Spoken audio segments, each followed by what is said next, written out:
This video will explain how to set up mechanics on the system. Go to the menu and click on Workshop, then click on Mechanics. This will open up a list of mechanics on your system. You'll need to create mechanics if you're using the Workshop module so that you can assign the different jobs to the relevant mechanics. Click New. This will open up the details for you to complete for that particular mechanic.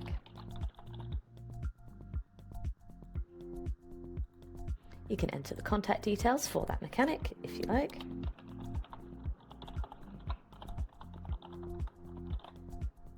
Then click Save. That mechanic is now available to use on the system. You can delete a mechanic, but only if they have no jobs currently assigned.